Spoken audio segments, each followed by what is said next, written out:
Sugeng dalu, Ndro. Wah, tambah ganteng. Iya, Ndro. Kita sama ya merah-merah.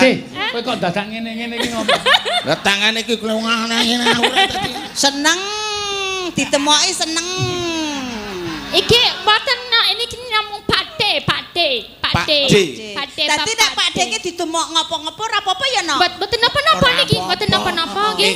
Karone wong sing cedhak aku mosok kon demok cagak ya dadak rono.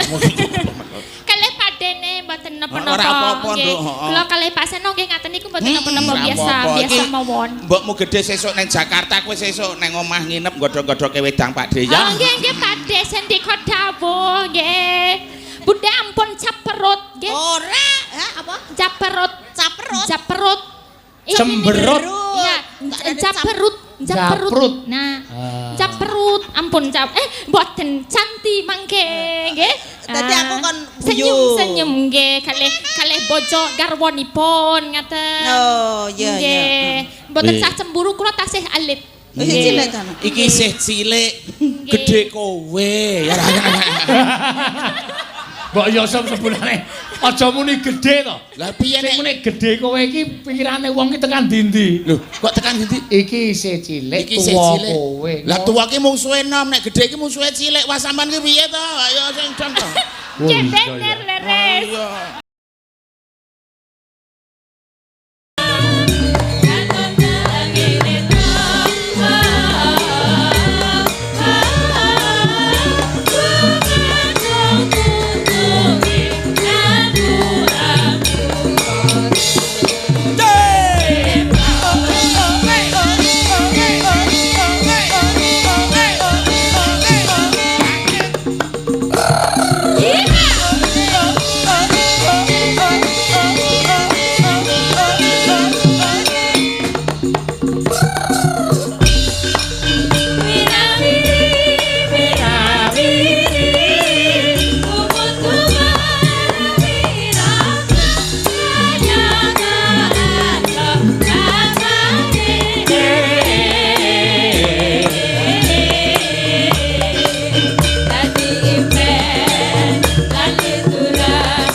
Ya.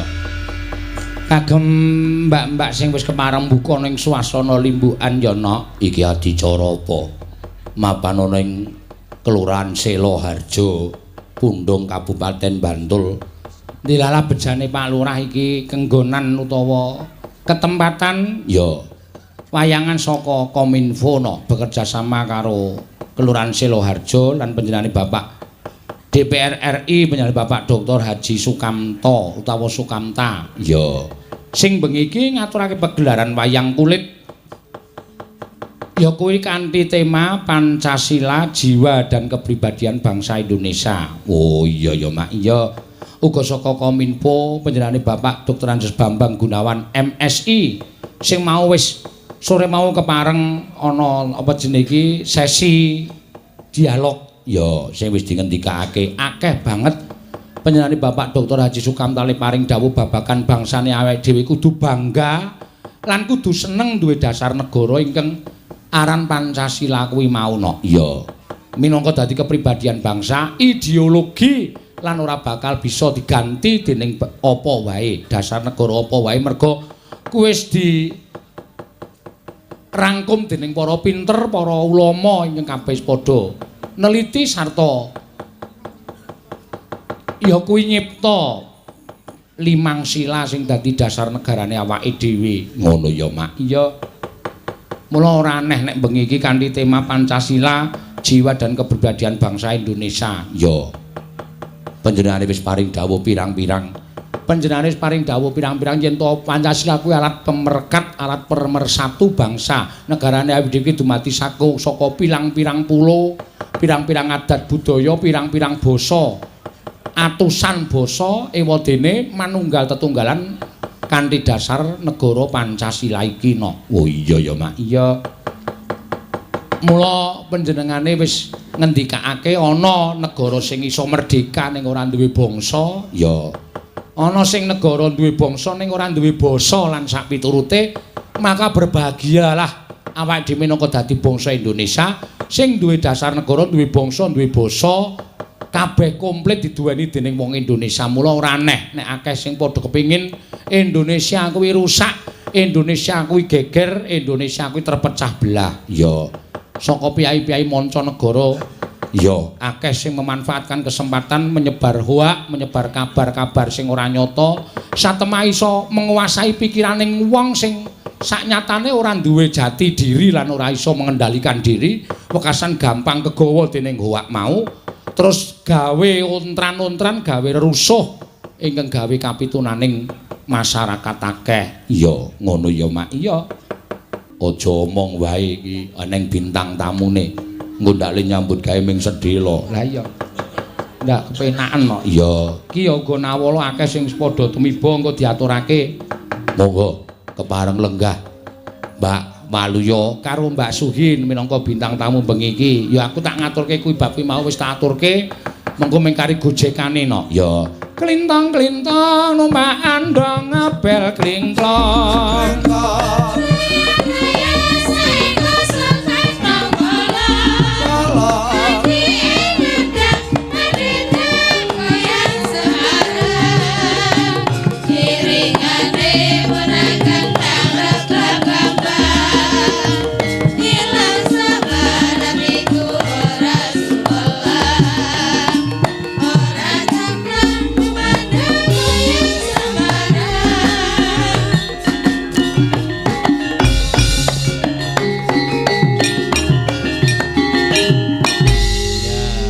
Sembah nuwun Mbah Waluya. Iya, iki ya penyebar hoak. Wah, ora ngawur kowe iki Mbah Waluya penyebar hoak.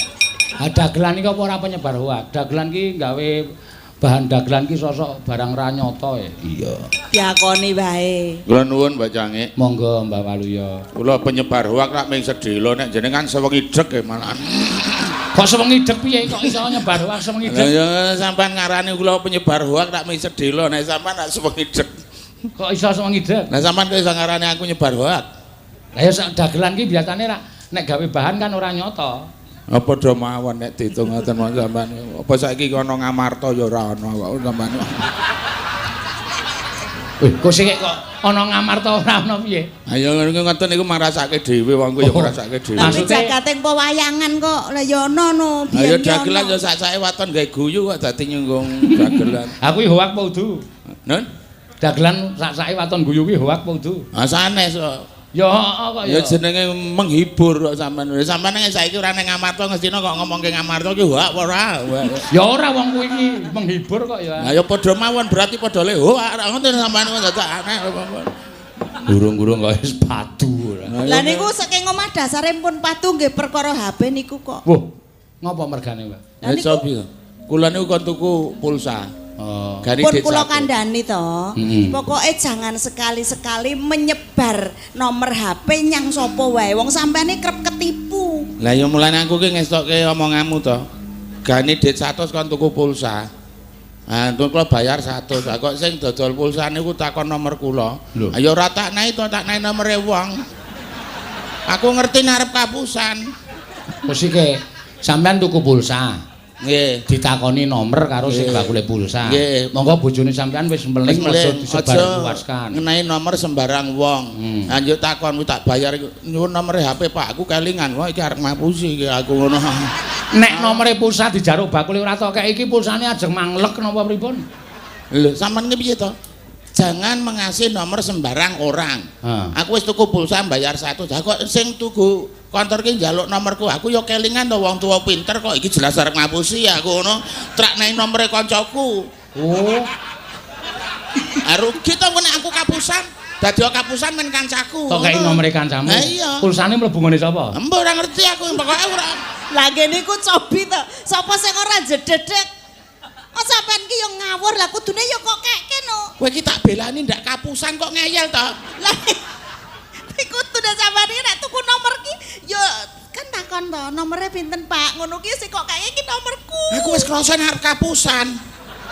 Dadi wong iki mau nek nomor aja sembarang wong soalnya cok ngapusi. Aku ngerti iki njaluk nomor arep ngapusi. Aku sampean ki rumangsa cerdas. Cerdas pinter aku njuk eling-elingmu kae. Lah nek kuwi iki pulsane ra nyemplung nggon aku lho Pak. Ya sak karepmu ora ngerti aku nek ra kapusan gitu. Pulsane mboten nyemplung ngene sampean. Lah mboten. Ha sing nyemplung ngene sampean apa? Sanes pulsa. Apa? HP.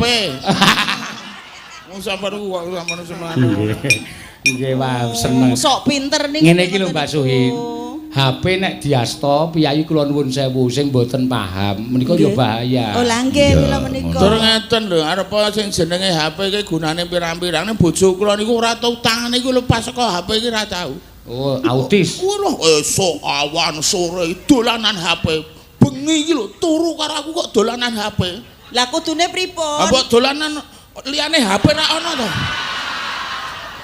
Wong ya dhek ya ngadep bantal, ngadep guling, gitu mbok ya. Udu. Udu ya sakarepmu kok ngayal. Mbok rumasane gek aku kan dolanan apa? Ya godhok-godhok wedang apa ra iso. Wong tengah wengi kok kon godhok. Oh sampeyan yo gawene ngapusi aku kok. Kok iso? Lah nomor HP-mu ya to wis tersebar di mana-mana. Ning wingi sampeyan iki tenan ditelepon suarane wong wedok kok jenenge Karyono. Tulisane kok Karyono, suarane wong wedok. Modiar ora. Kae bojone Karyono kancaku. Wah, ora wae kudune nek sampean kenal mestine kenalke karo aku. Ya aja kerep nesu ngono kuwi mosok mau nganggo apa sing jenenge penunjuk jalan nganggo HP ini jenenge BPJS napa namanya jenenge. Oh, HP kok BPJS iki? Kalau sing kurang 200 meter belok kiri, kurang GPS. Nah, kuwi ya wong wedok iki ya muring-muring. Aku takon, ku sing muni wong wedok. Wong wedok sing wangsul sida wong wedok. Iki pancen petugas iki wedok ya ngono ganti lanang piye. Nek tak pikir-pikir tenan wong wedok kok malah luwih cerdas, luwih ngerti wong endi-endi. Oh. Endi sampean nganggo GPS mesti sing wangsulan wong wedok. Ora tahu kok wong awas belok kanan, ora eneng mesti wong wedok gitu. Iki ya sida penjuru. Cemburu. Cemburu. Penjuru. Nek niku pancen pun disetel anu Mbak saking HP. Oh nika dadine nggih memang suarane wedok tok to. Wedok ampun dicemburono. Cemburono. Sampeyan kok cemburu karo kaya ngeten iki sing mang cemburone napa?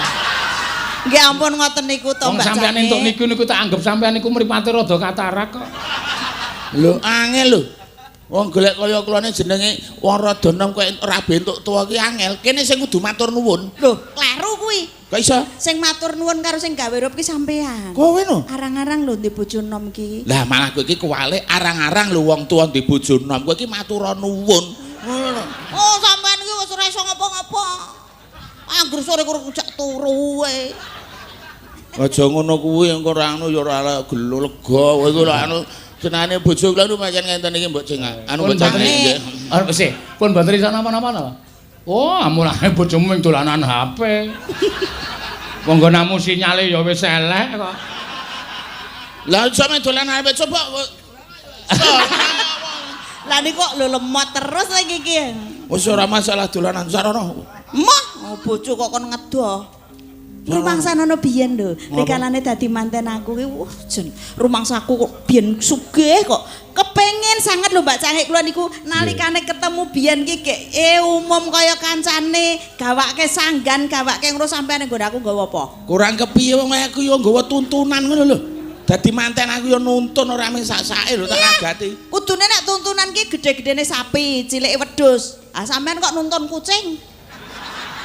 Nek duwene kucing apa kan nonton timbangane aku nyolong rak ya luwung sak kecekele kucing. Biyen Dek pacaran tenan Dek besok tak belikan spring bed tempat tidur sing puke lho Dek. Sampean nggawa apa? Kloso. Lah nek kloso ki apa nggo lawuh rak nggo turu. Ya tempat tidur. Malah dilempit aku kon nek wong mantenan jare kon mikul cikal nggawa pari. Aku nggawa kambil ki sisan tak parut dadi ringkes malah. Sampeyan ki mung padune ora arep ragat ning kaya gleleng ngono lho. Iya. Ya ampun ngoten niku sing penting rak kabeh iki lancar ngono. Ya kudune iki ya sak kambil kuwi pira ngono kok parutan. Dek Kiswan le ngendika piye? Kere ning gleleng. Lho iki lho aku ketok ora kerungune iki mau cetha lho iki. Niki cara wangi cara lemarine. Iki ngarep lituran ning mburi petrelan. Ngomongnya halus ketok iki gajul sepatu karet kok, Wan. Ora tatu ning jaremmu ning kere kok gleleng. Ha timbang ning kere ra gleleng lah ya wong. Bener kuwi. Nggih. Gleleng ya men kere ya ben sing penting gleleng gitu. Wis Lah sampean digawake kambil parutan kok ya gelem kuwi lho. Lah nggih kahanane pancen nggih niki tiyang mboten gadah. Oh. Sekeng. Ya sekeng nggo namu. Yo ora bae aku isih umum lek. Alah omahmu kampung cilik. Terus ngarepe dalam mlebu ki tarung tanduri telo. Lah nek ra brukut. Brukut apa? Ngaku rono pacaran ceritane aku nggo gula karo ndok sirku men ditampa lengku nglaman kecantel pager nek were. Ndroke glundung-glundung ndro pecah ngono ki mbok niki metu wae lah eman-eman diseroki nganggo godhong. Oh, kebangetan banget len. Wis sing penting sakniki wis dadi garwane iki rasa kok nggih ora sacok tukar padu karo kula nggih sing sayuk rukun ngoten niku lho. Kuwi ra cengeng apa piye ya? Apa? Mbok cangek ki ndengangak terus ki ra cengeng apa piye? Karena modele nggih ngenten niki. Waduh, wah. Iya. Kuwi nek muni sabar endi demok kok endi? Ayo kan kene. Karo ngene, sabar. Menika kathah nawala Mbah Wanita kaliyan dipun waosaken saking penggemar wayang kulit dusun Pentung nyawer 100.000. Oh aduh adida. Kagem Mbak Ika. Wah, monggo Mbak Ika ora tindak iki lagi bar wae anu kena musibah. Nggih. Ora apa-apa saking Pak Wadimantara. Nggih. Terus tunggale apa? Akeh no iki nawala sing do tiba ning bocange dari Cak Marlis Surabaya nyuwun lagu Kembang Rawe penyanyi Mbak Tatin utawi Mbak Ayu. Nggih. Surabaya kok ming 50. Ya apa. Sida grenengan. Adoh nggo ngretoke ora cukup. Nah kowe wis ta entuk kiriman saka Papua wae ming selawe wae meneng wae kok sampean ki. Meneng wae sampean. Meneng ning grenengan. Ora.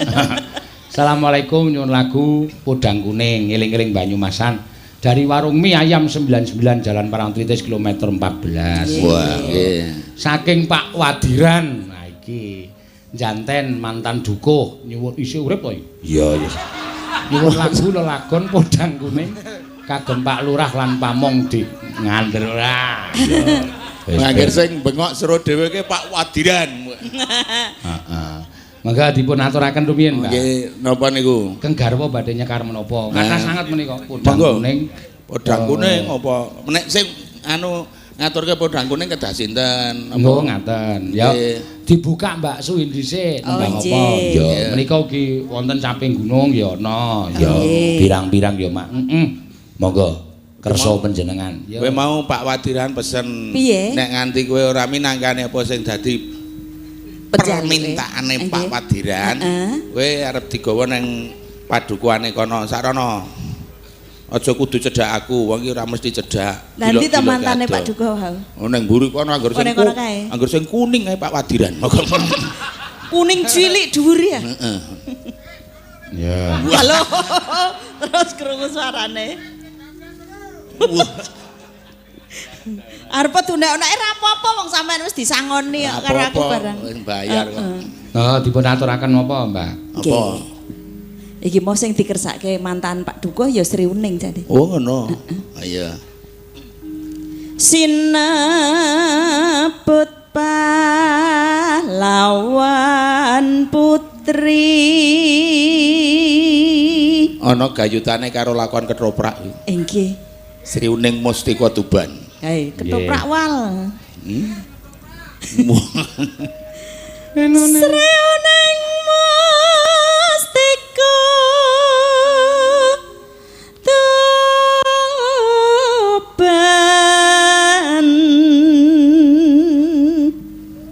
Suarane bojoku suwe ra tau nyuwara jan.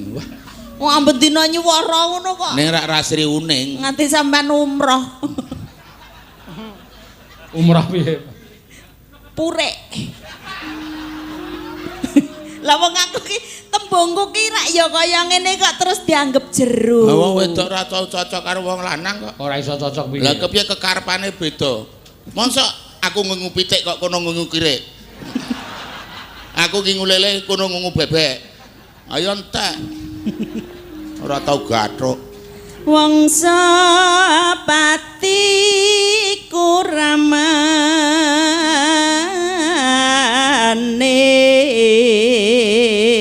iki lho Pak mbok sampean ki sayang karo aku keringet kaya ngene iki nanti kok keringete ambune wangi lah ya arep wangi apa kecut ki nek wis theke ya ngopo to mulane kowe iki arep mambu thek wong liya murane keringetmu ki kecut niru putune awake dhewe kae lho kepiye dinai jeruk mong kok ndak keringetku kecut ngono kuwi dadi aja mangani jeruk ndak keringetmu kecut rumah saku kok wis bebrayan suwe kok mesti tembunge sing lanang kok mesti ngono kuwi lho lah nggih sengak iya nah aku jengkel tak tinggal tenan kok tinggalan aku ki nang omah ki aja kok bojoku ki melek bojoku turu kemringet wis tak lapi oh niku apa ra meri sampean nek ngono kuwi lah biyen dak aku nom ora keringetan wis tak lapi kok ora keringetan dilapi ki maksude piye saking gematine kok oh biyen kuwi aku ki dek pacaran karo Suhin ki aku mangan kuwi coba sayang kaya ngapa nang upane tak templek-templek kono terus nggawa tisu ngono mbok aja mawut-mawut Mas terus saiki bareng aku mangan gabres dilebokke ngopo cangkem semono ambane kok ngono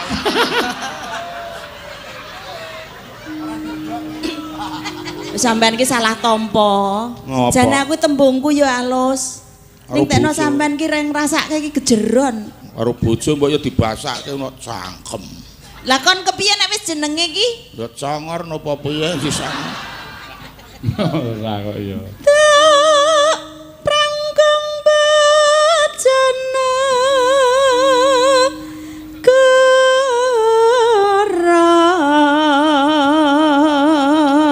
arep to apik-apik ya ketok desamu ana ing kutha iki tuku jagung wis dadak nginjen nang nggon anglo jagung godhog nganggo blek ngono gumun keme digodhog nganggo blek kok iso mateng ya Pak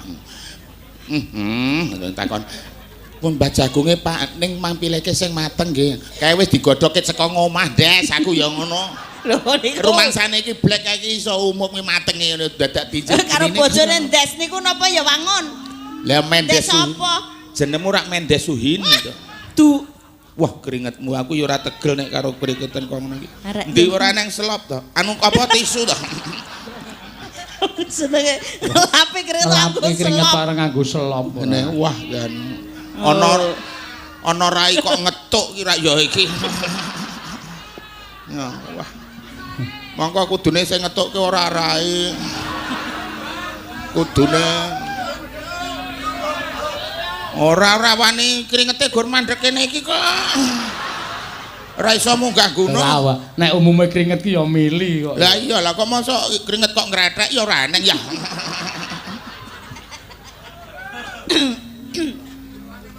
bebela wiratmaya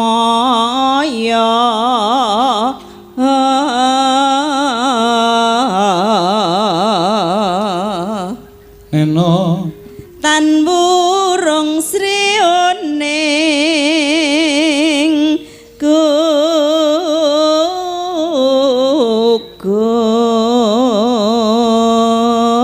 iki awake dhewe iki nyelametke wiyaga siji lho endi biasane soal iki iso munggah kene endi oh kowe engko nombok aku 100 lho ora munggah lah kok malah kok nombok 100 lah kowe biasane munggah kene musuket dadi kusumaning bangsa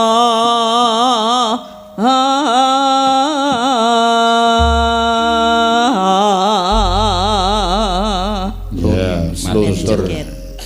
Nggih. Srioning mustika tuban lapo tresna lan silabaya pati marang Raden Wiratmaya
Matur sembah nuwun. Iya. Dagelan sing ambuh Mbah Walu ya. Ayo. Lah napa? Kae anggere lampune diklip-klip ngono kok sambar mledek. Emang klip-klip ngono. Iya, ya ora apa-apa. Biasane ten ngomah gur nganggo lampu cilik nika kok nggih. Nggih. Lah kowe dine lampu gedhe ra gelem. Ndak kepadangen. Isane. Iya. Dine lampu gedhe mesti muni kok dicilekke. Ah iya. Ya iki tunggale isih akeh banget, Mbak. Nggih karo di singkat-singkat mengko ndak wektune bablas. Iya, ngono ya, Mak. Podang kuning sing nyuwun pirang-pirang saka Mbak Wadiran saka sapa-sapa iki nyuwun podang kuning. Ya. Sing kepareng nyekar podang kuning. Pesenan podang kuning iki sing paling apik sing nembang ming Mbak Elisa. Oh iya. Ya diaturake Mbak Elisa. Yo maju, Nduk. Lho, piye? Kowe bareng Elisa mlaku kok ngebrok iki apa? Ora ya men gentenan no, sampean ki men leluasa. Gentenan nganti kaya mikul. Ngadeg. Nek bojone ora kon lungguh ki ora lungguh. Dadi aku tetep ngadeg. Tetep. Sugeng dalu Mbah Waluya. Sugeng dalu, Nduk. Wah, tambah ganteng. Iya, Nduk. Kita sama ya merah-merah. Sih, kowe kok dadak ngene-ngene iki ngopo? Lah tangane iki klungane ora dadi. Seneng ditemoki seneng. Iki mboten ini namung Pakde. Dadi nek Pakde iki ditemok ngopo-ngopo ora apa-apa ya, No? Mboten napa-napa niki, mboten napa-napa nggih. Karone wong sing cedhak aku mosok kon demok cagak ya dadak rono. Kalih Pakdene mboten napa-napa. Ora apa-apa, Nduk. Kula kalih Pak Seno nggih ngaten niku mboten napa-napa biasa mawon. Mbokmu gedhe sesuk ning Jakarta kowe sesuk ning omah nginep godhog-godhoke wedang Pakde ya. Oh nggih Pakde sendika dawuh nggih. Bunda ampun caperut nggih. Ora, apa? Caperut. Cemberut. Iya, caperut. Nah, caperut, ampun mboten cantik mangke nggih. Dadi aku kon senyum nggih kalih bojo garwanipun ngaten. Oh, iya. Mboten sah cemburu kula tasih alit.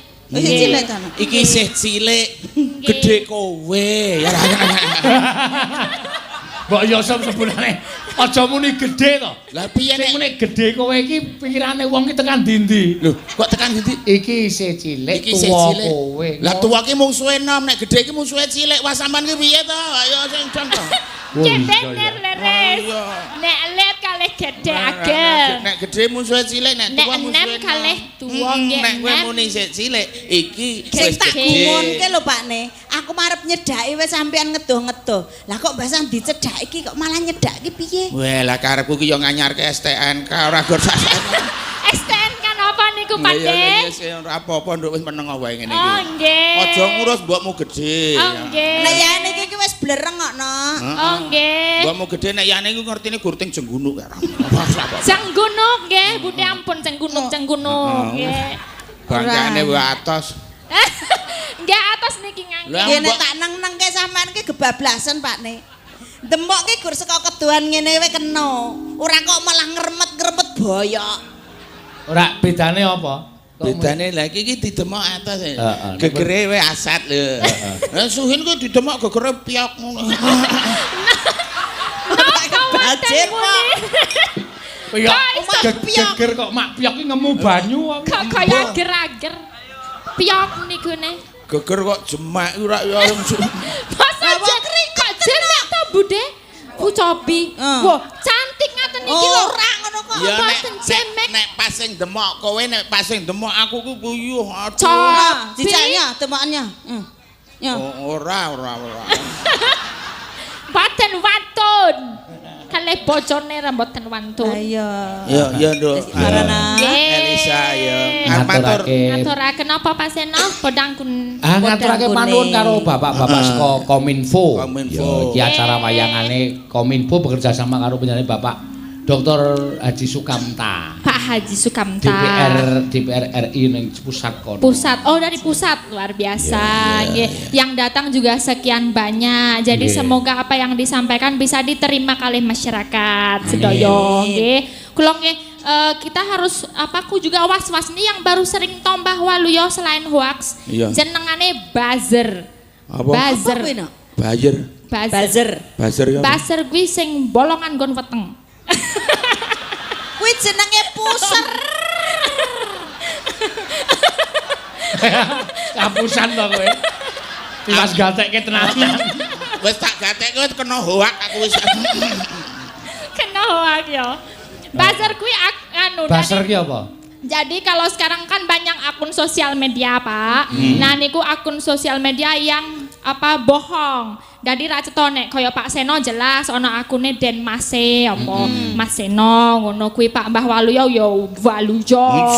Ngono Elisa ya Elisa Orcarus Waluyo ki duwe akun gambare cangkem. Ya to, Mbak? Oh ya, cangkem gambare. Padha karo kayenan. Nang ngene Pak Seno gambar bagong. Oh, lah bagong ya ndek cangkem padha wae. Oh iya. Bener. Nah, niku kata akun-akun palsu yang memang nanti membuat masyarakat itu ngikutin hal-hal yang buruk. Dunia perekonomian, politik kayak gitu. Nah, itu jangan diikutin. Ojo gampang percaya. Iya. Aku cok ora percaya karo bojoku kok. Kok ngono mosok karo bojone dhewe? Weh, kadang-kadang karo awake dhewe cok ora percaya apa. Nah aku ora percaya ngaku karo lho Pak Demo ya ora percaya kok. Lah apa? Coba nek saka nyambut gawe ngene iki jarene nyo tak keke kowe kabeh. Wis lho. Pira? 1 juta wingi kae. Lah sing 500 ning pecis kae? Oh nek kae dit sial sejan. Osano duit sial. Kok duit sial piye? Sial wis tak deleke sik ketemu kowe ora sial.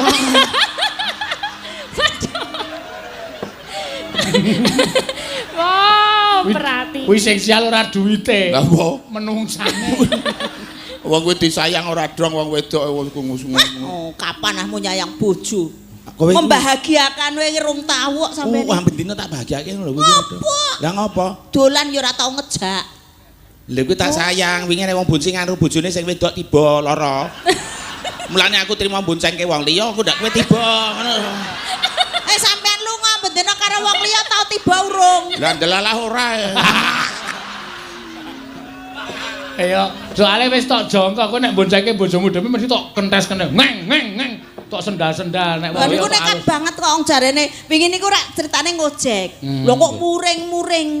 Kok muring-muring apa? Lah niku jarene kurang akeh le bayar ngono. Ora kok bayar ngopo wong nang kene njaluk nang Wonosari kok bayar 50 tak kon 150 ra gelem. Ya 50 ra apa ora kebutke. Alon wae Pak 50 kok njaluk slamet. Aku ya ono buah-buah. Kuwi nek ngoten niku. Carane ngono ya ora payu kowe ning ora ngojek. payu ya wis aku ya ono. Payu aku nek kur 50 tombok bensin. Untung sing tak ujeki ayu. Oh. Dadi ratok-ratok tibake. Akhir direm ngeget ngoten niku. Ya ora. Oh, wae aku ngerti kok. Malah tak jak mandek kok. jajan. Ayo Nduk Cahyu. Podang kuning. Ya, monggo. Nadyan wujud temong peksi.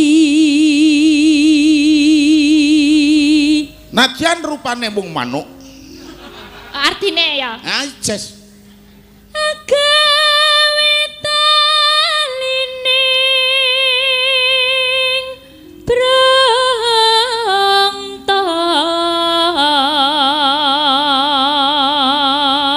Manuk wis naleni katresnan. Oh, apa ya artine? Ayo. Manuk iso naleni katresnan. Iya. Terusane iki. Andani kok. Taline wis ra ono. Taline mrucut. Ora melu guneman meneng wae kowe. Lah krungu ora entuk semaur. Mreget-regeti swara. Alus manis tur mrak ati. Manuke halus tur legi. Mana kok legi?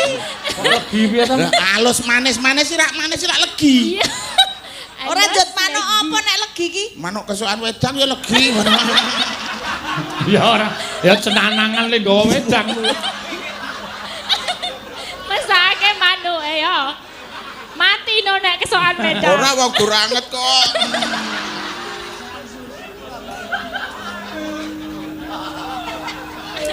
Manuk kesokan wedang kok sik miso sing nggawa wedang. Ora usah baleni. Ya, ya. Wasenggon kula lono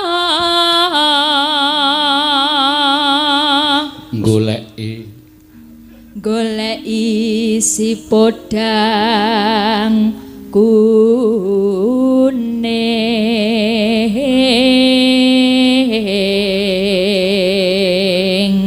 Kaya ngono kuwi.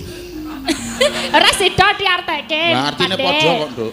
Artine apa? Golek si podang kuning. Ya golek si podang kuning ya padha wae. Oh. Ning ora entuk sing kuning. Heh? Wis rasa baleni. Iba bunga hingatiku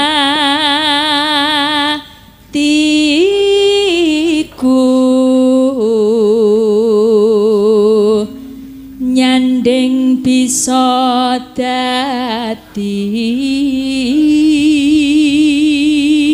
tombo.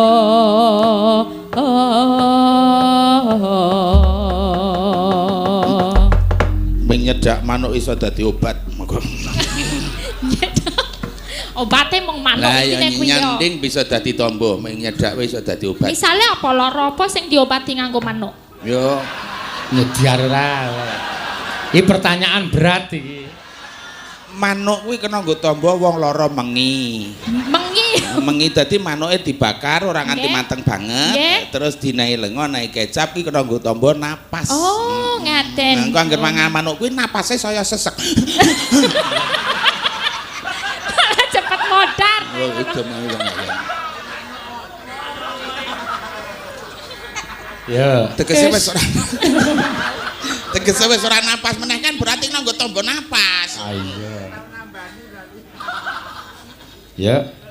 Esuk awan ning omah wis ora krasa.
hang kuning Mas Enom matur sembanuan gede waluya gede suhin. Iya Mas. Nek ngomong mbok yo karo mandek mlaku mawut-mawut omongane kuwi kok.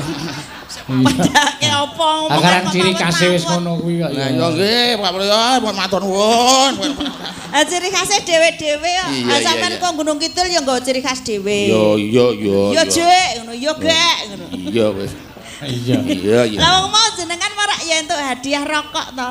Iya. Ayo, kene kok jaremu beda. Iya ya rasah ngono kuwi arep. Lho yo tenan ngono kok ana rokok merke padha kok ning kene karo Gunung Kidul beda. Lah yo basane yo beda kok lho. Basane beda piye? Ngene Bantul Jogja ini ngomong anu anjuk piye? Iya anu Gunung Kidul anggur metu nu. Wah lah kathik. Ngono biasa. Anu gak ciri khas e beda. Ming sak rokok kuwi beda ya, beda. Nek piyai kene nek misale entuk rokok sing enak upamane 2 3 4 ngono piye? 2 3 4 wah anu Samsu wah maneh wah jarum wah kudang garam wah iki opo wah anu Malbor Anak Gunung Kidul? Gunung Kidul upamane dene rokok 76 oh 76 gek ngono biasane ngono ora ning gek Ya ora apa-apa. lah iya jare biasane mulane Gunung Kidul ki teng Klembret jare mulane opah jare Mbah Waluya Nggih. menika wonten sekedhik ya nawala ngono ya Mak panjenengane Bapak Amir Syarifudin ya Pak Amir Syarifudin DPR provinsi ngono kalon panjenengane Bapak Muhammad David ki DPR Kabupaten Bantul oh iya engko ngersake liwung oh iya Mak mengko liwung kok diaturake karo panjenengane Pak Amir karo Pak David tindak panggung men diliwung karo sinden-sinden kuwi. Oh nggih. Saking PKS menika monggo Pak Amir. Apa langkung prayoga saiki wae nok Monggo. ngoncate pabaratan. Monggo aturan tindak. Engko sik ngliwung men si sinden kuwi ayo. Sinden monggo. Aku tak ndelok para wakil rakyat ki nek ngliwung piye. Iya. Ngono ya. Monggo. Ora apa-apa. Monggo, Pak. Turun. Monggo Pak, kula aturi jegar saking Palenggan, Pak. Monggo. Monggo. Mboten sae yele-yelan, monggo Pak. Monggo Pak Amir. Menika pun daulat ya. Monggo Pak Amir. Para pamirsa, ora ketang jumenenge mawon Pak Amir. Monggo to. Legani. Lah.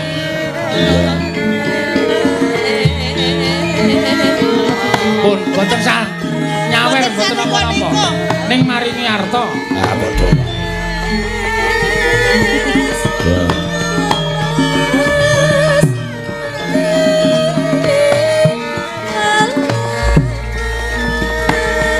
Rias mriki Pak.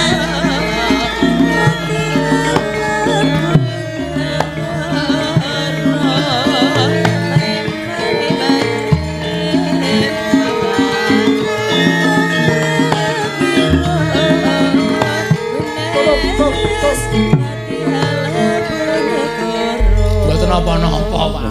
Santai mawon nggih. Waluya pun jinak waluya. Pun Pak, mboten. Mboten sah gedheke nyilekke volume ngoten niku, Pak. Apa gedheke cilekke volume? Lah dilebokke kene iki gedheke nyilekke volume. Sobrono. Ora, iki Pak DPR provinsi. Pun ngerti kula mlane kula caos pirsa. Nggih, Pak. Nggih, Pak. Terus putih, Pak. Oh, lah volumene gede tenan iki. Wah, Pak, mbok ampun repot-repot ngoten niku, Pak. Pak, ampun ngoten niku. Les kebaca tekan ngono.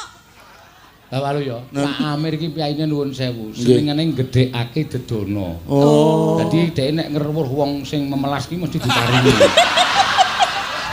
Ajeng anu niku mboten sangoten niku, Pak. Janjane pira to iki? Nyobai. Iya. Nuwun sewu namung kegujengan, Pak. Namung kegujengan, Pak. Monggo. Matur nuwun Ki Canggih. Nggih. Pun hibur masyarakat saking wonten pundhong mriki. Niki luar biasa penontonipun. Mugi-mugi mangke manfaat saking rencang-rencang pamong desa Mbah Lurah. Niki Bu Ani nggih rawuh calon Bupati Bantul nika. Wah. Ingkang pundi, Pak? Nika sing delik nika. Mangke kan nyawar sekalian. Wah. Nggih.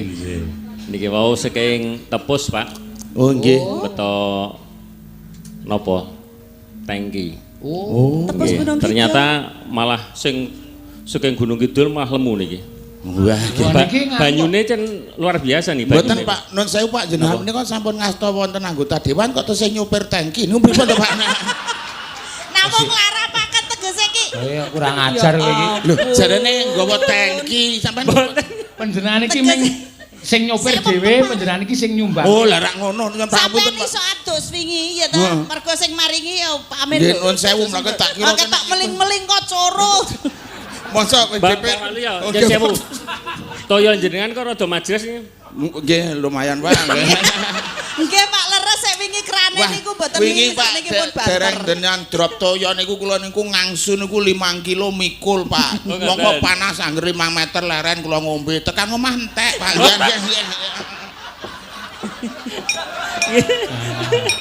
Nggih. Pak Amir ngersake liwung Mbak Suhin monggo. Nggih, monggo. Matur nuwun Aduh. iki Cang sampun niki? Terus pundi? Sampun niki. Dereng Pak lah dereng lewung lho Pak. Dereng lewung. Monggo, sinten Iya. ingkang badhe ngaturaken Mbak Jange? Nggih nyuwun kanca sinten. Nggih, monggo. Monggo. Monggo Pak, kula aturi milih Pak, monggo. Menika abrit sedaya Pak, monggo Pak. Oh, nggih, Oh. monggo. Mbak Oh, Prastiwi. Mbak Prastiwi. Kene Cahayu. kene Ternyata Cahayu. orang kan nyono-nyono Pak Amir ki penggemar Prasti. Oh lah nggih kok ngene iki. Iya. Yo. Monggo. Ora Iki- kurang ajar lho yo ning no. Ya jenggo Ora- sangoni soalé. Ora kebablasan. Wah. Matur nuwun ya, Pak. Nggih niki. Nggih. Mbok malih. Saya Apa kuwi iki banget. urung entek kok ya atas. Urung dilakoni kok. Ora jengking-jengking Kayak sak karepe ngadeg. dhewe.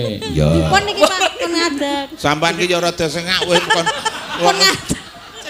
Wong wis pol kok kon ngadeg. Ayo lho. Iya.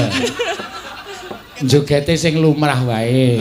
Joget sing biasa lumrah wae. Nggih. Mboten oleh goyang. Oh, Ora asal biasane juklik-juklik to. Nggih, panjenengan Kalau wis tambah Mbah Walu ya. Kula tak teng ngisor iki. Wah, ampun Pak, ampun mboten semono. Lah Pak Amir mboten mboten ilok. ngersake goyang to. Ayo le matur Monggo. Sembrono, Yo. monggo. Yo. Lewung Mbak Prastiwi. Kowe rada nisih ku ndak sampluk. Ngaku tak ning kene bae. Kae nek lewung meker-meker ora. Aku arep jagani saka mburi yo. Aku saka ngarep. Weh, kok jujuk kok ngarep. Monggo Pak Amir. Ya. Ya, mangga.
Ngapa kok tutupi?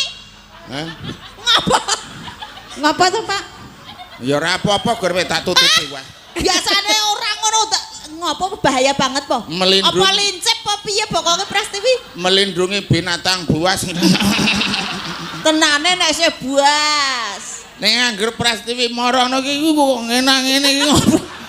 Nepasi bokong ngono lho men. Wong tuwa tuwas.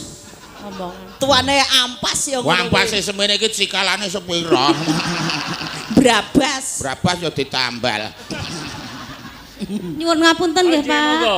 Waduh. Nggih ngeten iki kula tuwa ning edan.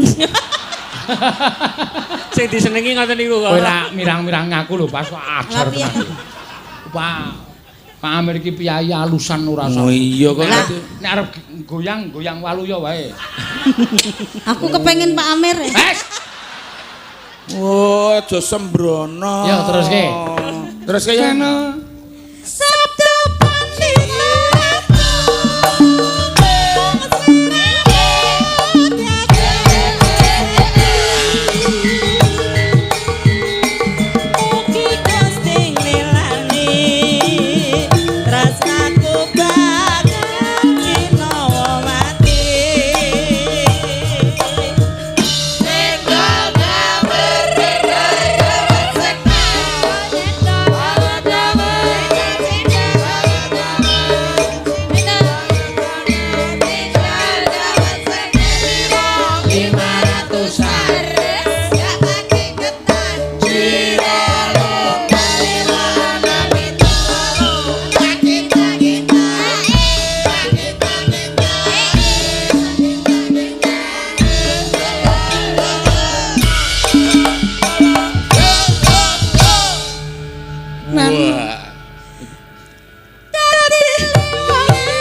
mboten? Oh, penak banget.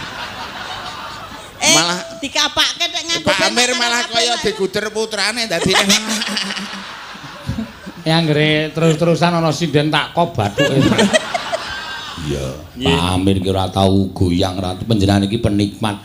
Panjenengan iki ya soalé pembina PWKS, penasihat PWKS. Iya. Ngono ya, Mak. Iya.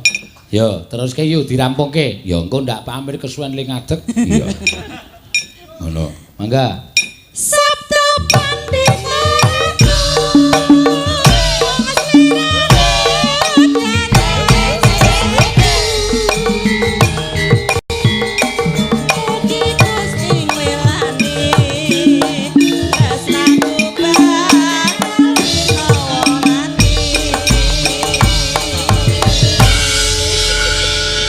Matur suwun Pak Amir. Nggih, matur nuwun saking bermanfaat. bojo kula dadi dayek-dayek. Le mlaku dadi ra jejeg. Matur nuwun, matur nuwun. Matur nuwun Pak nyuwun pangapunten namung gegujengan nggih. Matur sampean. Nggih, monggo. Iya. Neng apa? Sanesipun mboten. Sanesipun piye kowe iki? Oh diparingi kok isih dermis. Mboten mbok menawa pengen napa ngoten mboten kok nyuwun arta mboten. Ah iya ya lereke ya tekan kono. Iya hitungane. Monggo. Nggih. Matur suwun Pak Amir ya kepareng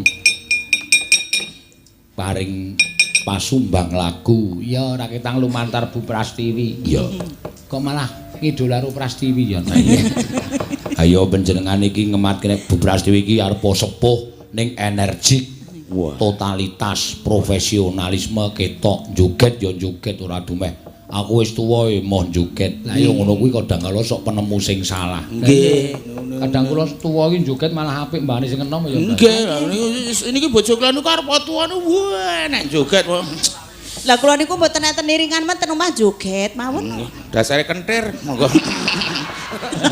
Kepiye to? ora nang apa-apa kok joget iki nek ora kentir ya eneng angin joget eneng gluduk joget Lah gremes jare joget seni. Turu Wong ya, seni ki eneng apa-apa ngono tak jogeti Ya, ya. ora Legane bojo. seni aku sampean kok iso milih wong wedok kentir kaya Mang Pek ya sing gampang dihapusi Mbok rumasane biyen ketemune nang gerdu. waduh ketemune nang gerdu to Nggih. ojo are nang mall nang Nang gerdu kok. gerdungan kowe goroh kowe ketemu bojomu nek dia anu Mbah nang mall mall kaya ngopo kowe iki numpak lift didodok kok gerdune nu cedhak mall. Lagi niki ana wong wedok kok rondo karepe kepiye lho ngapa wong wedok kok rondo menggo bancaan. Lah ayo rak tapek yo sprene iki. Nggih. Biyen yo mung bakul melinju wae gaya. Senengane ngudat-ngudat wadi. oh bakal melinjo to Nggih, nggih ora usah diceritake karo kanca. Iki ora cerita aku mung dongeng. Dadi mbiyen aku dhewe melinju loro kowe sing nebas. Yo aku muni oh, menek tukang nebas melinjo nggih kono nggo genter ya menek dhewe yo aku wegah rasa menek. Tenan suhin menek ro katak-katak yang gue tim melinju ki barang tekan duel ki gentere tiba klontang tulung ulungno Kang. Ya aku yo tak ulungke no. Waduh aku kok drompolane abang-abang njur dhuwur aku. Terus aku ndrungklukno nyo. Kok angger tak sogok keno atung. Anu kena dengkule nganti do mlacet. Ora sae, dudu dengkol kok. Oh, rumah saku dengkul gene udu ya kleru. aneh-aneh ayo Mbak Tatin jumeneng Mbak Tatin monggo Monggo.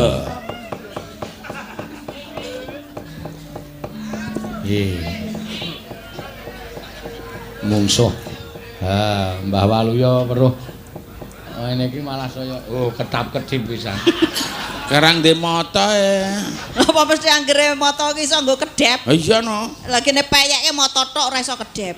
Wis tau ngerti apa payek beleken. Ayo Nduk Cahyu. Saking dalu, Mbah. Geng dalu Nduk Cahyu. Wah putuku wis gede tenan. Putu ta iki?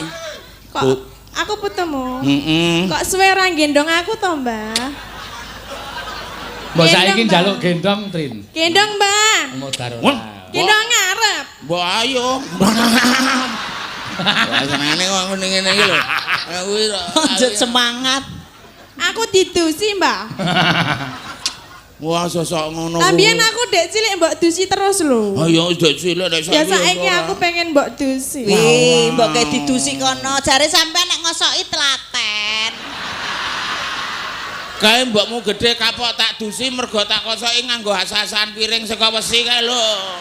Ya nek karo aku ya aja nganggo kuwi no. Nganggo apa, Nganggo tanganmu wae. Tenane. Wah, ya engko to ya nek kok adus. Lah aku wis sumuk Yuh, kono. Yuh, kono. Mbak. Hmm. Kok melet-melet ngapa? Bojoku wis kaya jaran arep mlayu lho. Lah ngapa ta? Sikile wis ngene. Tenan. Aku kowe iki kok ngunekke Pak Demu kok ngelet. Lah napa? Kuwi ki ora ngelet. Napa? Beker. Mbok anggap kethek aku piye? Ya apik ketheke no. Lah iya. Karo iki. Wo, lasem. Kene aku ndak keblekon Cahayu. Oh, kene. Aku kejeglong, Mbak. Wis kepiye? Diangkat. Sikile lara Pijet dipijit sikile pecah. Ayo Cahayu, kene ayo. Gendong, Pak. Arep digendong. Ngapa? Ngapa to, Mbak? Aku ngene kok neng pabrik cokak ning dhuwur kok. Ya mula aku ki njaluk adus aku urung adus. ya Ngono ngono. lho. Ya engko tak dusi nduk Cahayu aja kuwatir kok nganggo wedang legi. Aja kuwatir adus. Lah aku tenan dikeruyuk semut no. Kono kruyuk anu semute tak antemane nek sing kruyuk kuwi. Sik. Kata-katamu iki ra mutu. Lah, piye? Apa wong semute akeh banget kok arep ngantemi piye? Lah ngono grepen nggo awake diantem nggo awak dhuwur ngono kok bingung men to. Lah wong semut ki rak wong cilik to. Ben wong Saking saking pites wae mati kok. saking tresnaku karo sing jenenge Tatin iki semut mencok to antil pokoke. Piye Mbak, aku karo Mbok D kan padha-padha lemune. Nek mau karo Elisa kan cilik to. Nek kowe iki jan ya wah iki jenenge pawakan kon nangka wutuh ya. Kok nang ngutuh to? Ndah betone ya. Heeh, nek Tatin ki nangka wutuh. Nek bojomu nangka bosok ngono ta. Ora arep ngono dak riko. Oh ya Nek Natin ki nangka wutuh nek bareng garwamu ki nangka blonyo. Mongko nek aku seneng nangka blonyo. nggih Mang Pek. Nek meng kepengin bayarke kredit amben dina Mang Pek. Wong iki ketember nganti sepeda motor nganti kolor ki 28-an kabeh kok. Ya mergo sing lanang rata. Ora nduk Cahayu, kowe iki putuku Piye, sing tak Mbak? tresnani. Iya. Rasane kono karo Simbah ya. Anu mbokmu gedhe utawa iki ya Isi apa? isih gemati karo makmu gedhe aku ki isih gemati. Apa iya? Heeh, Kok tenan. nek ra gemati tak gemateni aku wae, Mbak. Tenane. Kok tak gaweke wedang wis, Mbah? Wah, nek gaweke wedang kuwi nek ming cangkir wae ora cukup. Lah napa? Ember. Ora tur meneh biasane ki ora langsung dicurke ning nggon nyokokno. Nek Pak Demo ki ora kok ndedak nganggo ning nggon cangkir, teko ora. Terus Langsung. Dadi langsung kok nggon nang, umep mriki. langsung nang cangkemmu. Kuwi cemburu. Ora cemburu. Jurusan iki njuk cemburu. Aku iki dong wae wong wedok saiki ngono kuwi kok. Ha cemburu ki tanda tercinta. Lah iya, wong ditresnani kok radong. Dong wah iki terangane suguhan iki kakanu adine Selasa kabeh. Apa? Apa? Lah iki Rebo iki. Kacang rebo aku waci. Waci. Kok iki ana sing nyuwun kembang rawi ti. Ha nggih. Kembang rawi. Saka Cak Marlis. Saka Surabaya. Nah, cak iki mesti saka Surabaya. Angger cak. Cak. Iwak iki yen sing saka Surabaya. Apa? Cakalan. Kayak cakalang, ora kok cak. Cakalang, ora kok Oh, cakalang. cakalan. Lu mau maca cakalan. Iya. Ya, mangga. Nggih langsung nggih, Pak. Ayo. Ora nganggo bawa, ya nganggo bawa. Bawane napa? Lho, manismu angu jiwat. Lho, kuwi ya. Karo Simbah ya, Mbak. Besar, anu beres wis kuwatir. Simbah rakit mau urung nyanyi lho. Wah, lah kowe iki cerane ora ngrungokke. Lah piye ta? Lah sing Sri Uning mau sapa? Mbok D. Aku ngewangi lho. Ngewangi iki ya apa wong mengo wae ora kok ngewangi. Lah nek sing mengo pancen nudu aku ning tak sing nembang kowe ngono lho. Uning. Ya. Manismu angu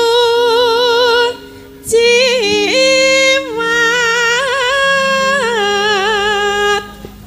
Aku atuke, Mbah. Aku iya. Ayo do watuk bareng ayo. Agawe ruciting gale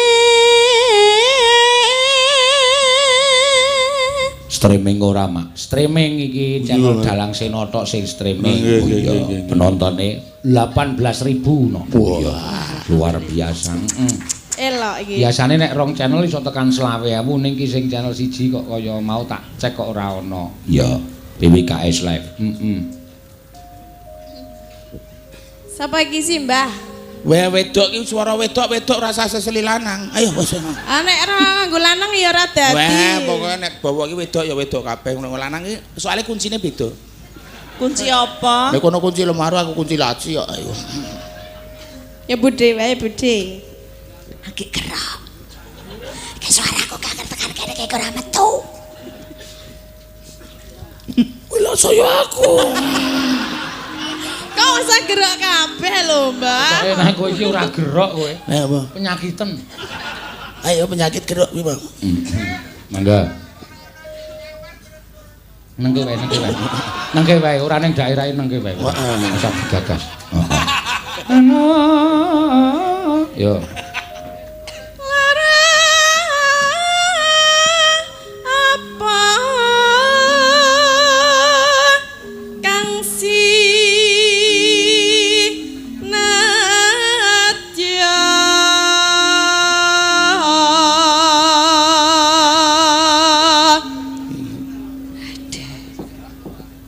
Neno. Oh nggih menika saking ngin Pak Lurah Pak. Oh. Matur sembah Kagem nuwun. Mbak Tatin. Salam. Hah? Kok nganggo ha? Salam terima kasih saking Pak Lurah. Oh nggih. Marhati bat. Ngopo we? Ora arep dibuka. Nggih, kalih Pak David niki wau. Matur nuwun nggih. Iki nek ora di streaming no Pak Wadiran iki geret munggah kok ganti streaming ya ora sah. Aja. Mboten sah. Umpama munduta rokmi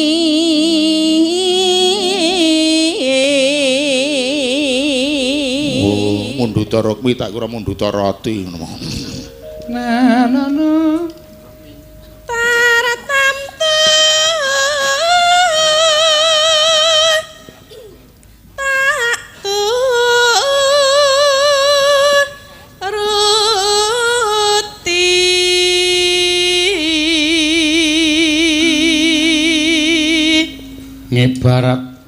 ibarat wong numpak perahu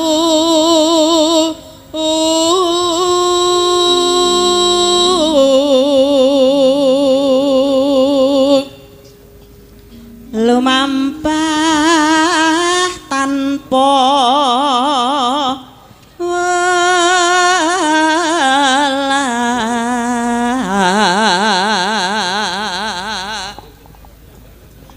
ing madyaning jala niti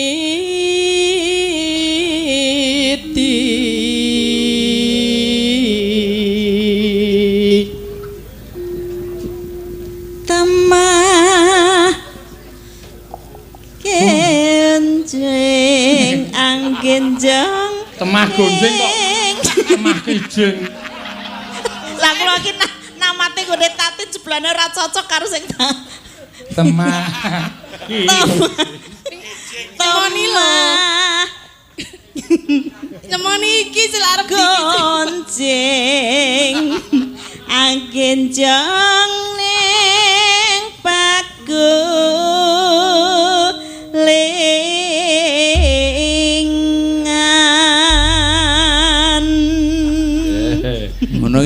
Ngono iki tak elekke ya nesu. Lah opo, Mbak? Mun cetha kleru ya sedadal ewang sulang. Wong ya wedok. ora aku ya ora sedang Jane mau ki ora kleru, arep muni gonjing ki wedi nek kleru dadi temah kijing. Sisan. Lah untung meng muni kijing, lah biasane ora liyane. ya Ya. Mangga.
Matur sembah nuwun. Wis diaturake ya, Mak. Iya. Koko Prabu, lumen maring adhawuh Yayi. Mboten nginten babar pisan. Dereng ngantos tutuk kanggen kula nampi sabda Tama Maduka Kanjeng Koko Prabu. Menika kadidene sowanipun Bapa Penemban Durna kasinggihan. Menika ngados Bapa Penemban Durna ingkang parang sowan wonten rawuh wonten Murut Jeng Amarta Yayi. awon selepat restu menika timbalana menapa wigatosipun menawi sakintenipun mbok menawi wonten bab inudya kabeh kaaturaken dhateng Paduka Kyai Prabu. Koko Prabu, kula aturi lenggah ingkang langkung marayogi kula nedyandangu dhateng rawuhipun Bapa Penemban Durna. Menika kasinggihan Kyai. Bapa Penemban Sarawuh Paduka Bapa Penemban Durna. Katuran karagarjan tedhak Paduka wonten Proje Ngamarta Bapa Penemban. Asta Kuswala Sela Berdaba Swaru Gembol Sumarante hawela. Lan woni nggih Nger. Tansah pinanganing kawidadan niring sambikala sowanipun ing Bapa ing Sukalima. Mangya widada sowan kula niskala. Durga mendhak kala sirna namung kepanenga kula ngaturaken salam taklim kula kunjuk kersa Paduka anak Prabu ing Ngamarta Nger. Anak Prabu Puntadewa. Inggih Bapa Penemban. Kula tampi karya bombong raos sing manah kula mboten langkung kasekecakno anggenjengan dika lenggah Bapa Penemban Durna. Oh inggih. Sampun mboten kirang prayogi piswanipun ing Bapa ing Sukalima wonten Praja Ngamarta dinten sakmangke menika Nger. Anak Prabu Darmakusuma. Bapa Penemban katuran karagarjan rawuhipun. Oh, anak Prabu Ndarawati. Inggih, mekaten Bapa Penemban. Oh inggih Nger, inggih wilujeng. Niring sambikala panjenengan sampun dangu lenggah wonten ing mriki. Inggih sampun sawetawis Bapa Penemban. Oh inggih syukur. Dipun sekecaken lenggahipun Bapa Penemban Durna. Sampun boten kirang prayogi anggen kula ngabiyantura kersa Paduka anak Prabu Puntadewa Nger, anak Prabu Ndarawati. Wah. Durna bapakku. Aku ngaturake basaku katura. Durna bapakku. Anak lanang anindita bocah mursid isa mikul dur mendem jero karo wong tuwa. Werkudara tak tampa kowe ngaturke bekti karo bapak ya Nger. Yo. Pangestune bapak tampanana ya Li, ya Nang, ya Nger. Ora tak tampa dadiake jimat Durna bapakku. Ya ming sakjanjane aku rada ora seneng karo kowe. Sebab apa? Kowe kuwi ora sembodo nalika kowe suwita karo Begawan Durna dik jaman kowe enom biyen. Pendak dina kowe mesti tekan Sukalima. Kowe njaluk ngelmu guna kasantikan, kawijayan, ngelmu kasampurnan, tosing balung wleting kulit, sastra ceca paripurning wangsit, sastra jendra hayuningrat pangruwating diyu, kabeh tak sok glogok kaya banyu menyang kowe. Ning bareng kowe kuwi wis entuk ngelmu pirang-pirang, kowe saiki wis ngukup ngelmu ning Begawan Durna, kowe tilik bapakmu wae ora. Kowe nginguk karo Begawan Durna wae ora. Apa kaya ngono kuwi trep lan pantes minangka jejering siswa. Durna bapakku. Piye, Nger? Saiki beda karo biyen. Biyen durung akeh kewajiban kasatriyan sing tak tindake. Ning saiki aku wis dadi satriya ning Praja. Aku dadi satriya negara Ngamarta. Mula kewajibanku akeh. Sing gedhe pangapuramu durung bisa sowan menyang Sukalima, Durna bapakku. Arep kaya ngono ora ana wektu sithik-sithik. Dinggo nginguk bapakne tanggawa guletah, gula teh. Gula teh. Guletah. Gula teh. Kuwi tandha bekti karo wong tuwa. Iya. Aku masuk angin barang ora tok tileki. Wah, opo bar loro? Opnema. Apa jenenge kuwi? Wegah aku kon ngarani. Kowe ya ora tilik ning ora apa-apa, ora apa-apa. Waton aku krungu karo anakku Werkudara pendak-pendak padha ngandhake Werkudara. Kawula Sukalima cantrik-cantrik Sukalima do ngandhake Werkudara ing bab kasatriyanmu, ing bab budi luhurmu. Guru kaya Begawan Durna ki wis seneng kok Werkudara, wis seneng. Tegese kowe bisa ngangkat barang derajating wong tuwa. Padha ngandhakake Werkudara kok iso dadi kaya ngono kae mbiyen siswane sapa? Siswaning Begawan Durna. Saora-orane jenengku melu terangkat. Iya. Aku matur nuwun ya Kulup. Iya. Prayoga nanggonmu lungguh. Sapa sing nderekke? Ijen.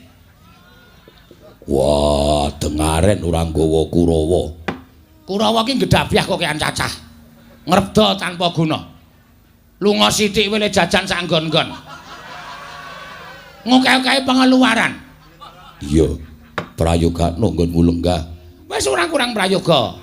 Bratabima, Bratasena. Bratasena. Bapa Penemban kula ngaturaken bekti kula kunjuk. Janaka tak tampa cah bagus. Pangestune Bapak Tampanana ya, Ngger. Kula pundhingga jimat paripindayanana ing kasantosan. Syukur. Sembatra piye? Nggih wilujeng tansah nampi yuwananing Gusti. Syukur. Sri Kandi. Sedaya manggih wilujeng. Larasati manuhara. Inggih. Sedaya ugi manggih kewarasan. Sing jelas sing endi kowe? Mboten wonten. Syukur. Tresnanana. Jer kuwi bojomu sing jeneng garwa iki sigarane nyawa. Inggih ngestaken dawuh. Durung ana sing jeleh. Dereng. Tresnanana ya. Janaka ngestaken dawuh Bapa Penemban Tuna. Bapa Penemban kula bekti kula kunjuk, Bapa Penemban bekti kula kunjuk. Kembar nek kula sedewa tak tampa pangestune wong tuamu Tampanana ya kembar. Kula pundi nggo jimat. Iya kula pundi nggo jimat. Cira Lupatmonem. Wis do mbagekke kabeh. Kakayane ana panitia siji sing ora mbagekke karo aku. Panitia. Setyaki wonten timbalan. Mbaya mbagekke to Dimas mangke wonten Jawi babar pisan. Ora apa-apa. Sing tatak tangguh tanggon. Aja nganti wedi karo swara. Nek wedi karo swara ora bakal iso ketekan apa ganti penjangkaku. Bapa Penemban, wonten dawuh, Ger. Rawuh paduka sajak sumengko menapa saking kersanipun Bapa Penemban Durna piyambak menapa diutus dening Kaka Prabu Duryudana. Menika ngaten nggih, Ger. Ingkang sepisan sawanipun ingkang Bapak ing Sukalima menika tuwi dhateng karharjanipun anak-anak kula para Pandhawa jer. Menika ugi anak-anak kula sedayanipun. Menika ugi anak-anak kula siswa sedayanipun. Mila sampun satrepipun menawi kula menika jejeripun tiyang sepuh supados tuwi dhateng kawidadanipun anak-anak kula para Pandhawa. Syukur. Dene sasamunipun ing Bapak sowan madyaning Datulaya, anak-anak kula para Pandhawa manggiya widada niskala, mboten manggal setunggal menapa. Menika ndadosaken suka marwata suta manahipun ing Bapak ing Sukalima, Ger. Sedaya awit saking pangestu paduka Bapa Penemban Durna. Oh inggih. Dene salajengipun menika ngaten. Estunipun sowan kula menika mboten saking pikajengan kula piyambak. Mboten saking pikajengan kula piyambak. Namung kula menika dapur dipun utus dening anak Prabu Duryudana. Dipun utus dening Kaka Prabu kasinggihan. Wigatosipun menapa Bapa Penemban? Mugi antatos ing kawuningan sawetawis kula badhe cariyos. Bila sampun wonten tigang candra langkung sekedhik negaring Astina menika kados nampi welaking Jawata. Tegesipun negaring Astina menika kadhi nampa pegebluk. Kathah para kawula ingkang enjing sakit sonten ketiwasan, sonten sakit enjing kapralaya. Ngaten. Sedaya tetukulan sami alum anggagangaking boten saged dipun ginakaken satemah negaring Astina menika kekirangan sandang boga. Satemah para kawula sami anandang rudatin. Inggih Bapa Penemban. Nalika semanten ingkang Raka, anak Prabu Duryudana menika masrahaken bab negari menika dhateng Bapa ing Sukalima. Tumunten nalika semanten kula lajeng manjing wonten ing pasemeden suci. Tegesipun wonten ing papan panembah. Kula nglampahi tapa prihatos wonten madaning papan panembah menika kala wau. Nalika semanten menawi boten klentu wancinipun Anggara Kasih. Selasa kliwon. Inggih. Mboten Sukra Kasih. Mboten. Mboten Jumat kliwon wonten acara piyambak. Selasa kliwon, Ger. Inggih. Selasa kliwon menika kula nampi sasmitaning Jawata ingkang dumeling wonten ing Karna.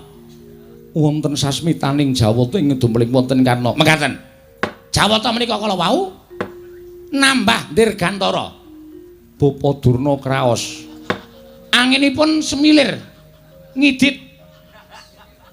Mangka mawa hawa asrep genah menika Jawata. Lajeng ngendika ngaten menika.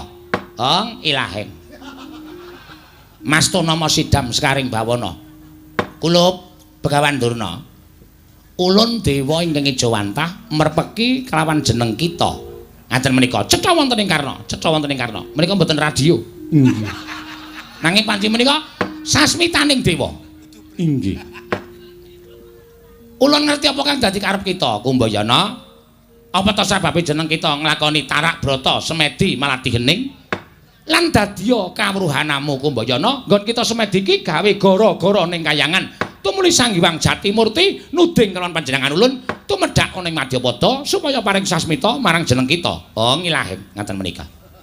Inggih. Durna ana srana syarat srana reruba pepanggil dadi sarana waluning praja ing Ngastina supaya bisa waluya nirmala temah jati jati satemah mulya. Ngastina kudu ora ketang mung telung kedheping paningal. Kelenggan ya kuwi wujuding pusaka kang aran Pustaka Jamus Miyang Jimat Kelima Sada. Mekaten Bapa. Anu nggih. Lajeng tumuli sasampunipun paring dawuh mekaten menika dewa kala wau wangsul. Bapa Durna ngertos. Ngertos sajake dewa wau nyundul seng.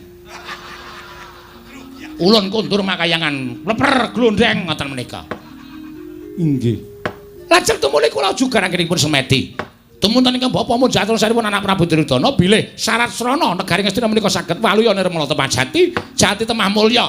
Menika menawi tinumbalan utawi dipun tenggani wujuding Pustaka Jamus Miyang Jimat Kelima Sada. Nah, tumuli anak Prabu Ngastina utusan kaliyan Bapa ing Sukalima, Bapa Durna gandeng panjenengan menika gurunipun para Pandhawa, tartemtu Pandhawa boten badhe awel maringaken Pustaka Jamus menika dhateng jengandika Bapa ing Sukalima. Tanpa taliwara ingkang Bapa lajeng tumuju dhateng negari Ngamarta ing wigati namung badhe munjuk atur ngersa paduka anak Prabu Puntadewa babakan menapa ingkang lampah wonten negari Ngastina. Mila menika nggih ingkang samangke sowanipun ing Bapa menika wonten suka lilaning penggalih paduka anak Prabu ing Ngamarta wonten paring ngambil wujuding Pustaka Jamus Miyang Jimat Kelima Sada mboten ketang namung sekedhap kemawon badhe kula dadosaken srana inggih menika anambak pagebluk ing tumanduk wonten negari ing Ngastina. Kula nyuwun tulung nggih, Nger. Mesakaken dhateng para kawula negari Ngastina. Sedaya sami nungsang puyang gudel bingung, larang sandang, larang boga. Menawi panjenengan prisa dhateng kawontenanipun negari Ngastina menika, oh, memelas, Nger, memelas. Wonten negari Ngastina menika sumebar gambar-gambar ingkang sanget damel memelas. Sedaya para kawula blasah pejah kados babatan pacing dipun sebar kawula ing setunggal wonten kawula sanesipun. Menika lho, Nger. Menapa boten mesakaken kathah kawula ingkang enjing sakit sonten ketiwasan sonten sakit enjing kapraloya. Oh, kathah sanget tangisipun para bocah-bocah ingkang sami lala awit tiyang sepipun sami wejah. Kathah sanget tangisipun para waranda ingkang dipun tilar dhateng guru lakinipun awit wejah krana pagebluk menika kala wau. Inggih. Mila ingkang saking menika nggih kula nyuwun pamunten mbok inggih kersuwala laning penggalih paduka anak Prabu. Paring ana ngampil sekedhap kemawon. Menawi mangke sampun paripurna, tumuli Pustaka Jamus Kelima Sada menika badhe kula konduraken dhateng paduka anak Prabu ing Ngamarta. Werkudara piye? Ora bakal menehi penemu. Sebabe apa Dimas ngelingi kahanan Ngamarta lagi kaya ngene. Mula petungen dhewe marep kakangku amrih becike. Aja nganti kleru. Wah, kawula Ngamarta ya mbutuhake katentreman, mbutuhake baline swasana kerukunan. Petungen dhewe. Iya Yayi, mengko pun Kakang bakal mitung Arjuna piye? Mboten nami arep buru-buru gedhang. Nanging menapa dipun ngendikaken Kakang Mas Werkudara menika kepara saestu. Kedahipun dipun limbang-limbang sampun ngantos tuna ing tembe wingkingipun Kaka Prabu. Kaka Prabu Ndarawati, kula wonten paring adhawuh Yayi. Namung paduka Surya pepajaring manah para Pandhawa dene mekaten ingkang kelampah dereng kemawon Pandhawa ambudi sarana supados waluyanipun praja Ngamarta dumadakan Bapa Durna rawuh ngendikaaken yen to Ngastina ugi ketaman pegebluk mongko menawi dipun tonton utawi kapriksanan sarana paningal batos Pandhawa nadyan mapan wonten negari Ngamarta nanging ugi tansah ngulataken dhateng kawontenan negari Ngastina Kaka Prabu jagat waisane ngabotara wayaptara jagat. Yayi, kula nyuwun pangapunten, kula nuwun sewu lho. Mboten ateges kula menika ngaja-aja dhateng paduka Yayi Prabu namung leres kandikanipun kadang kula ing Jodipati pun Werkudara bilih sedaya kedah kapetang. Sampun ngantos tuna ing tembe wingkingipun ngemuti bilih paduka Yayi Prabu menika dados nalindra wonten negari Ngamarta. Sedaya para kawula negari Ngamarta menika sami ngajeng-ajeng dhateng rumaganging karya Paduka Yayi Prabu supados saged anambak tuwin damel tentreming negari Ngamarta. Kula nuwun sewu. Menawi ngantos pustaka Jamus Klimasada menika dipun paringaken dhateng Bapa Begawan Durna, mongko nyatanipun kawula Ngamarta menika betahaken menapa mboten sami ngraosi dhateng Paduka Yayi Prabu. Langkung-langkung doh nyono cerak nyono sami mestani para kawula Ratu Ngamarta kekawulane padha kedengap-dengap uripe lah kok malah bantu karo wong kono-kono. Apa ora luwih becik negarane dhewe didandani, mengko yen wis negara kene katon tentrem lagi sayuk rukun tetunggalan bantu marang negara liya. Menika kula kinten langkung prayogi. Koko Prabu kasinggihan. Bapa Penemban, wonten dawuh nggih. Mugi andadosna ing kawuningan bilestunipun negari Ngamarta menika ugi dendeng nandang kesisahan. Loh, wonten menapa? Ngamarta ugi nandang lelampahan ingkang adamel tintrim raosing manah kula. Sababipun menapa? Bapa Penemban, kathahipun para kawula ingkang kepengin negari Ngamarta menika risak satemah anyebar kabar supados sakmangke nglempakaken para tetiyang ingkang satemah boten saged ngulir budi tuwin ngasah kadewasan gampang dipun bebujuk supados sakmangke damel ruhara wonten praja Ngamarta sakmangke sampun kelampahan langkung-langkung kathahipun para bencana donya ingkang kanthi kasengaja lan boten menika ugi andadosaken sisaing para kawula malah negari Ngamarta ing Brangwitan ingkang sakawit dados regejegan satemah ndadosaken wontenipun kurban menika ugi dados penggalianipun ingkang rai putra ing Ngamarta. Mila kula nuwun sewu Penemban menawi Paduka paring dawuh ing mekaten kula nuwun sewu ingkang putra dereng saged munjuk atur. Kandhap blekuduk selalu gembol sumarante hawala. Nuwun sewu lho nggih. Menawi ngaten menika tegesipun menika mboten ketaman pegeblok utawi ketaman ruhara. Menika babar pisan mboten. Namung kula nuwun sewu, menawi ngantos wonten lampahan mekaten menika estunipun mboten tanggap tuwin mboten saged adamel tentreming para kawula, para nayaka, para punggawa, para asta-asta panjenengan utawi priyantun-priyantun ingkang lenggah wonten ing sakiwa panjenengan menika saestu mboten saged damel tentreming negari.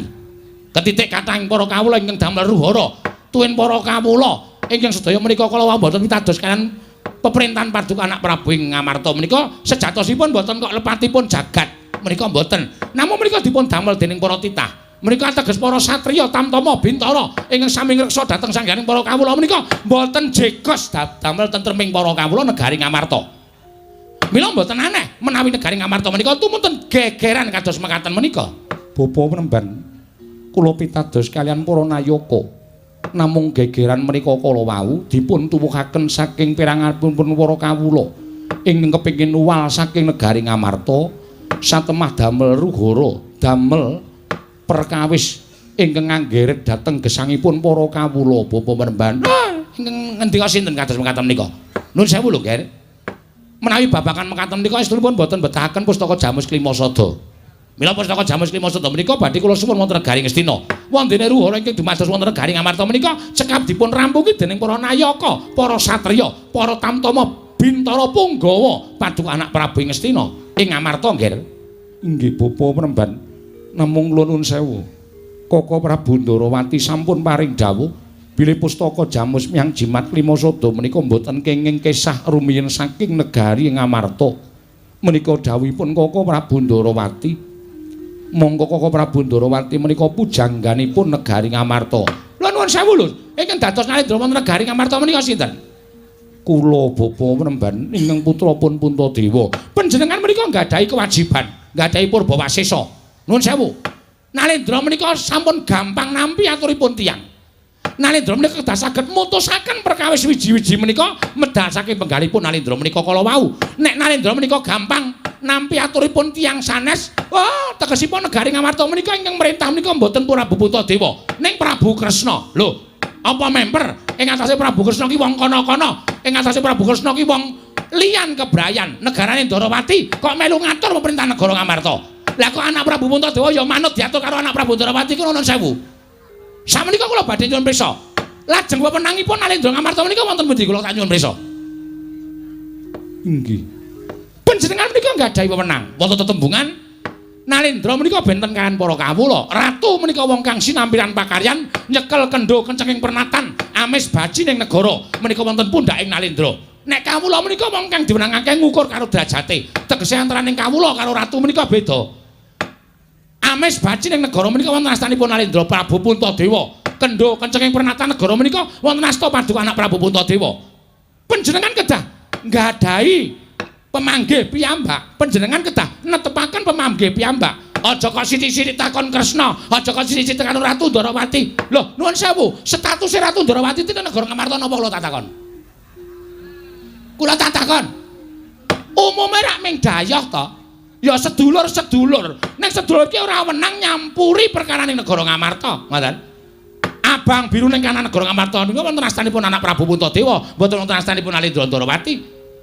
Anek carane kaya ngoten niku teneh padha karo Ngamarta menika sing dikuwasa Ratu Ndarawati, Ndarawati sing dikuwasa Prabu Kresna. Oh, ratu sak negara kok nguwasani negara loro niku nuwun sewu. Cara pundi kula tak takon? Kedahipun panjenengan nggadahi pemanggih piyambak, nggadahi pemanggih piyambak. Aja manut karo wong kono-kono. Aja dumeh panjenengan niku pujangga, dumeh panjenengan menika pengayomanipun para Pandhawa. Terus apa sing digendikake dinut? Kula menika ya pujangganing negara Ngastina. Ning kula niku saben atur kula mboten nate dinut dening Prabu Duryudana. Kula ya ora lara ati. Wong sing jeneng penemu, sing jeneng usul menika dipun keparengaken lan pikantuk kamardikan. Ning ora kudu usul lan penemu menika diagem menika mboten. Kalau mangsa usul menika dipun sebrataken mboten diagem iki mboten dados menapa. Lah kok pendak-pendak Ratu Ndarawati usul, pendak-pendak Ratu Ndarawati usul diagem. Terus penemune Pandhawa niku napa kula tak takon? Terus Pandhawa urip teng negara Ngamarta niku kewajibane napa kula tak takon? Ya ora napa-napa, ming pong-pong bolong. Uripe Pandhawa gumantung karo Ratu Ndarawati.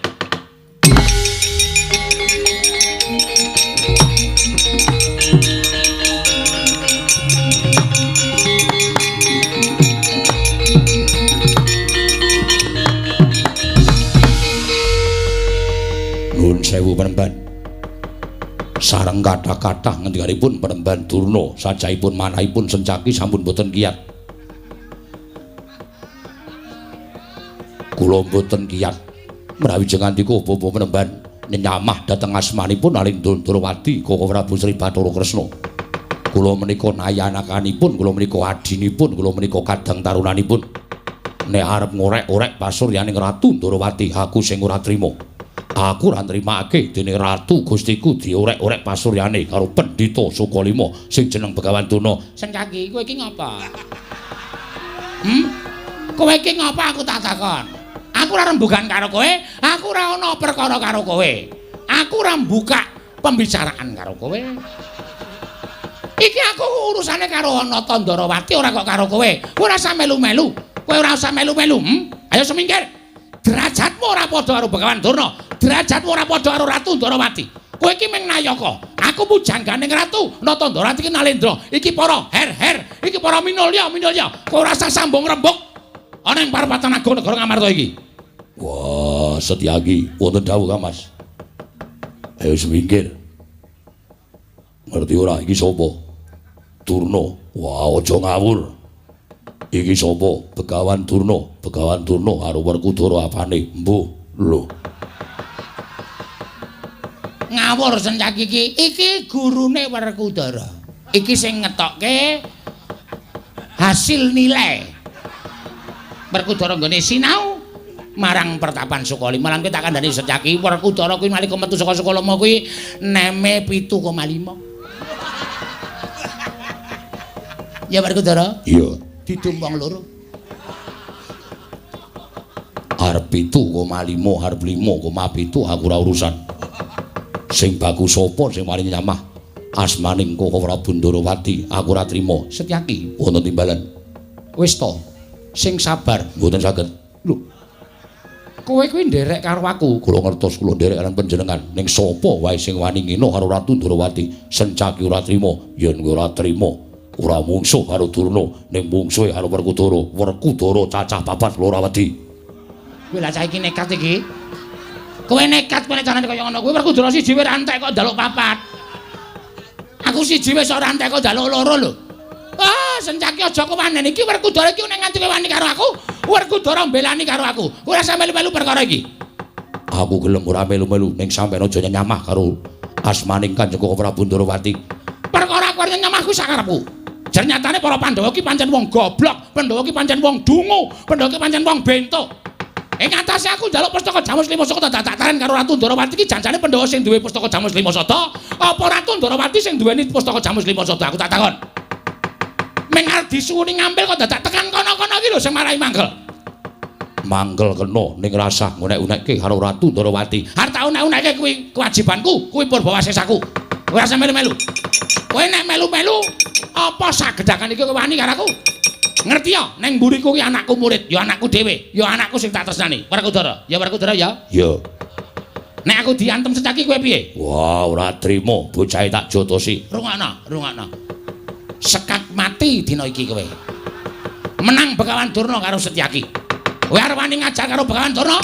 Kowe arep wani jotosi karo Begawan Durna ya? Gage aku jotosono. Aku ajaren. Kowe nek nganti leno pangendamu, kowe diajar dening Werkudara.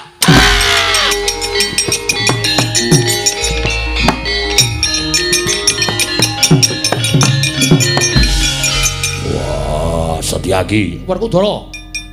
Setyaki. Werkudara. Wah, ayo didunke. Werkudara ayo didunke. Didunke iso ora? Nek ora iso didunke, saiki ngene. Kowe mbelani Durna entuk, ning aku mbelani Setyaki. Ayo. Werkudara mungsuh Kresna menang sapa? Wah, ayo dunke. Wani jotos guruku.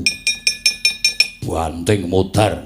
Kowe banting Setyaki apa kira-kira Werkudara kuat nampani senjata cakra? Iya.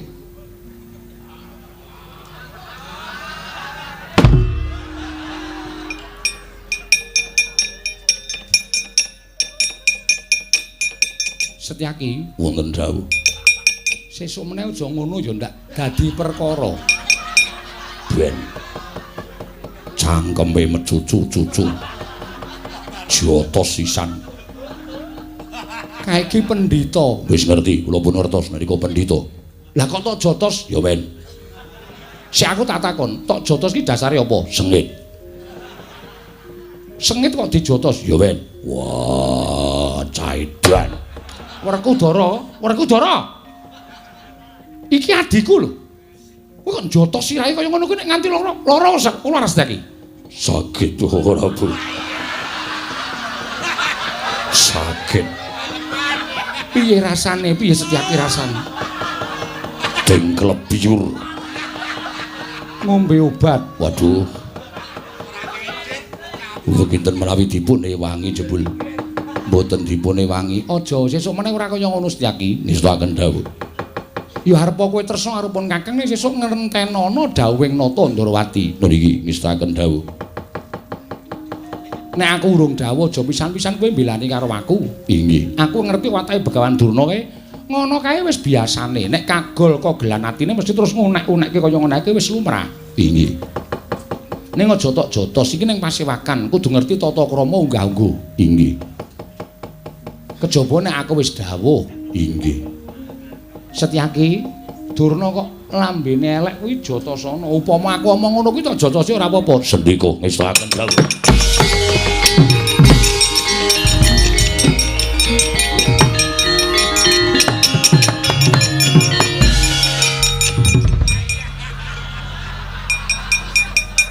Ih, sing marai ku sik to ngopo? Wah. Ketoke ngelekke nek wis pidak jempol kowe. Nebu seranggon ngethek, seranggon nebu sayun kowe pidak jempol. Werkudara dunke sik. Didunke sik.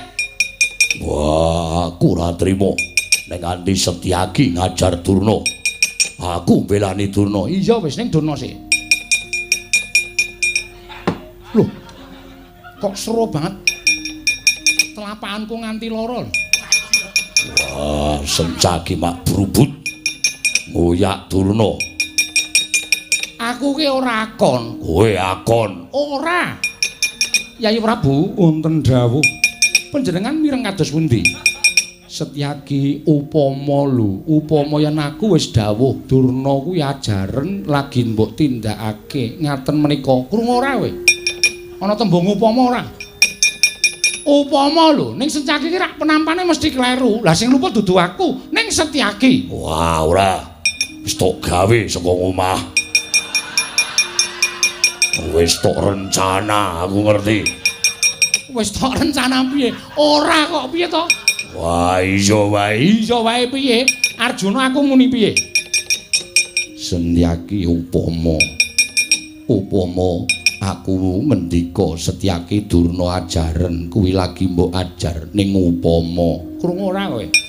Wah. Ketoke kok wis beda jempol iki kuwi. Wah, mbok ora weruh Setyaki nyenggol Durna idak ndase.